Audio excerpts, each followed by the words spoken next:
Hey, everybody. Just wanted to take a very quick minute to encourage you in a healthy direction. Um, I don't, I don't think we can be too encouraged really ever. And I was reflecting with a friend last night and how I don't think I could have ever even afforded a consultant or an audit that is teaching me as much about my life as I'm learning now. Every way that I've built as a man, as a dad, as a husband, as a pastor is being exposed right now, revealed, both good things and bad things. You might be sensing the same thing in your life, how everything's kind of being revealed, how you've been building. In fact, a lot of you are probably feeling a temptation to be shamed or condemned as you look at the lack in your life right now. Let me just encourage you to don't. To don't let that happen. Condemnation died on the cross. So did shame. There is no room for shame or condemnation in a gospel centered Christian. Okay. And so let that go. Sure, there might be room to repent, make changes, but ultimately we celebrate grace over us and then we move forward. But in that line of thinking, one of the things that we're noticing as the Sunday morning, as we've always known, the Sunday morning has kind of been taken away from us, is that a lot of people are suffering from a lack of relationships. Not everybody's relational depth has been exposed so much in this time. I mean, some of you, you kind of took this in stride. You were already doing life really tightly with others. You were in deep relationships where you were known deeply and you knew others deeply, and you were already discipling and applying the gospel to each other. And that's great. And I've enjoyed hearing those stories. Some of us, however, have had an audit done, and we see a lack of relational depth. Listen, I am sad Sundays are gone the way that we've known them in the past, and I hope for the day that they come back, right? I miss them, and that's only because I miss you. I don't miss the stage. I don't miss all. I miss you ultimately. That's what makes me sad.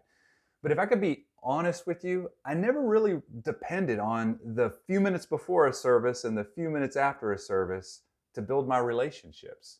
That's just a bad time. Sunday morning is not the best time to build relationships. You get what? Like 5 or 6 minutes before the guy starts preaching or the music strikes up. You get 4 minutes afterward before the pack of wolves you call kids start melting down and screaming for Chipotle. You just don't have much time, even if you stack it week after week after week after week. It's just not a good time to focus on life on life. So, for a lot of people, what they have built over time is now being exposed. And you're lonely. And I get that. Here's my encouragement for you: find a tight life on life relationship, what we call a DNA group. Other churches call them different things. Other great churches have different names, but a tight group or one-on-one relationship where you can do life intentionally. Build and nurture these life on life relationships in this time when there's really not much else to focus on. See, the author of Hebrews gives us a great encouragement. In the 10th chapter of Hebrews, he basically, in layman's terms, he says this: don't forsake getting around each other. Don't forsake meeting together and encouraging each other, because that's becoming a habit with a lot of people. And he's right. It is. That there's no pandemic clause in that admonition for you and me to be around each other, spurring each other, applying the gospel to each other, being vulnerable with each other, and discipling each other. So this is our norm as a church. This has always been the blocking and tackling for how we have built, and I'm glad for it, because whether it's phase 1 or phase 50 or whatever we decide to do as a society, this works at all times. Even when the ancient church was being chased into caves and they were being persecuted, it was possible to have this close-knit DNA relationship. And when I say DNA, the D basically stands for discipleship, N is nurture, A is accountability. And accountability, I'm not talking about this odd, hyper masculine confessional booth where we beat each other so we feel better about each other. That's not what I'm talking about. And that's a different video. I'm talking about an environment where we are able to be open and vulnerable with no judgment back and forth. We can confess and tell the truth, and then we can apply the gospel to each other, apply truth to each other, and we can grow. It's an environment where we can finally know somebody else deeply and be known by others deeply. These are gender specific groups. So it's a guy with a couple guys, a gal with a couple gals. It doesn't take any administration, right? You don't have to worry about kids. You can spin these up anywhere. It doesn't take a lot of planning. These are the best way to grow, especially in a time like this. Now, some of you are in one of these DNA groups.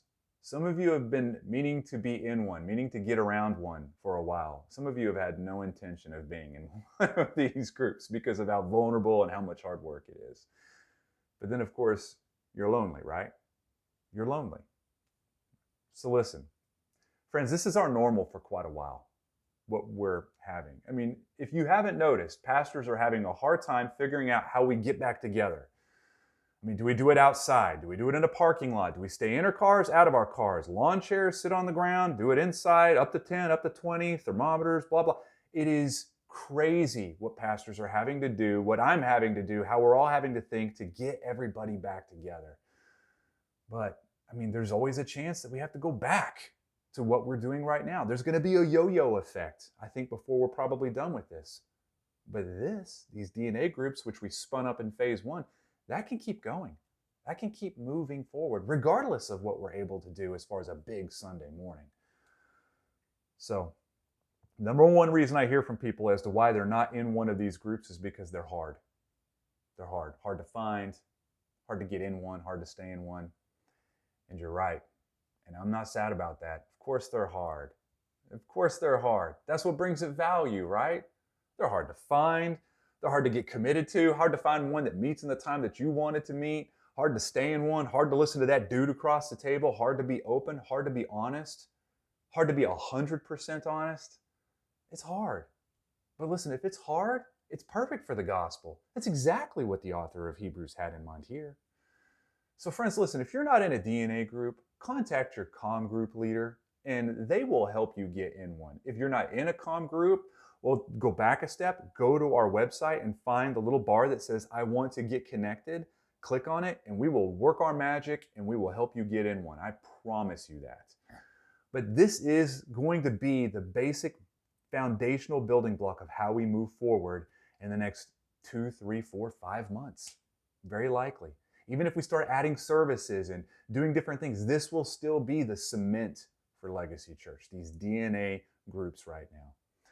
So thank you for listening to me. If you want to learn more, there is a blog on our website. It's basically titled, What is a DNA Group and Why Do I Care? And there we have some more information on that. But I miss you all a bunch. I'm available. We are available as a church leadership team if you need anything, and I will talk to you soon. God bless you.